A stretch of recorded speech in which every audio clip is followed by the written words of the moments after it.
Diplodata s'intéresse aujourd'hui à Streamlit, the fastest way to build and share data apps. C'est le meilleur moyen de construire et de partager des applications web qui sont basées sur des données. Alors qu'est-ce que Streamlit? Streamlit, en fait, c'est une startup qui a été créée par des vétérans du machine learning qui voulaient montrer en fait visuellement leur modèle, le résultat de l'inférence de leur modèle. Donc, en fait, vous entraînez des modèles de machine learning et puis après, vous l'alimentez en nouvelles données et vous voulez voir le résultat, en fait, qui était en fait à la sortie de ces algorithmes avec ces nouvelles données, ce qu'on appelle l'inférence. On teste en fait des algorithmes avec des données nouvelles, une fois qu'ils ont été entraînés. Et en fait, Streamlit repose sur des scripts Python qui permettent de visualiser avec un effet waouh ces algorithmes. Donc de rendre brillant le travail un peu obscur des data scientists. Alors l'actualité de Streamlit, c'est qu'elle a été rachetée par Snowflake. Et c'est extrêmement intéressant, puisque ça conforte en fait Snowflake comme au cœur de l'écosystème, ça le met au cœur de l'écosystème Python, mais ça conforte comme acteur majeur dans le domaine de la data science et du machine learning. Parce qu'en même temps que le rachat de Streamlit, qui permet de visualiser les algorithmes, ils ont lancé Snowpark for Python, qui permet en fait de préparer, de connecter la donnée qui est stockée dans le cloud Snowflake, de préparer cette donnée dans des notebooks Jupyter, donc qui sont familiers aux data scientists, et de bénéficier de la puissance de Snowflake pour entraîner ces modèles. Et puis ensuite, donc une fois qu'ils auront fait ça, ils pourront utiliser Streamlit pour présenter le résultat de tout leur travail dans Snowpark. Donc en fait, Streamlit vient compléter idéalement l'offre Snowpark de Snowflake. Donc stratégiquement, ils arrivent à proposer de la valeur, ils sont à tous les échelons de la chaîne de valeur pour un data et le travail des data scientists.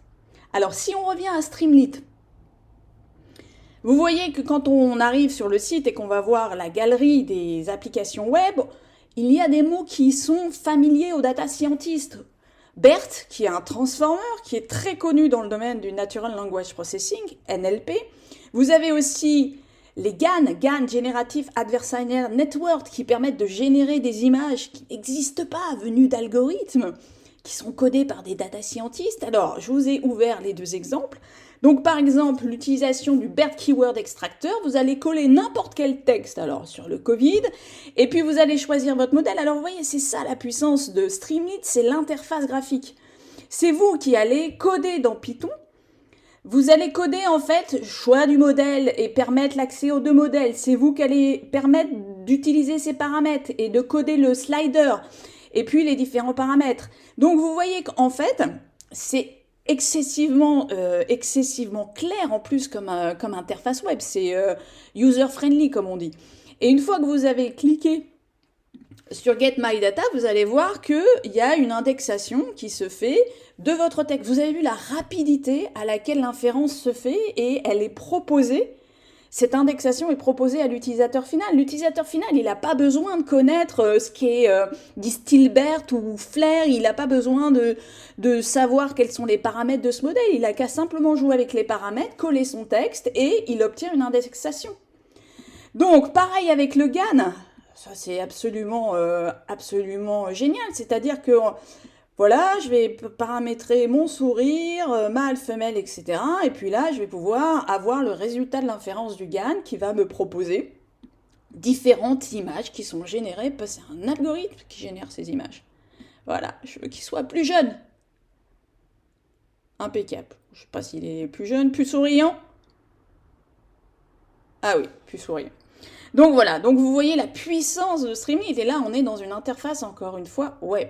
Alors si vous voulez rentrer dans Streamlit, savoir le potentiel, moi je vous conseille ces premiers tutoriaux de Misra Turp, donc disponibles sur YouTube, et regardez ces 4 vidéos. Et surtout la partie 4 qui vous permet de voir comment Streamlit est connecté à GitHub. C'est excessivement intéressant. Une fois que vous avez regardé ces vidéos, je vous conseille d'aller voir le Graal des gens qui s'intéressent à Streamlit, qui est la playlist Streamlit Web Application in Python de Data Professor.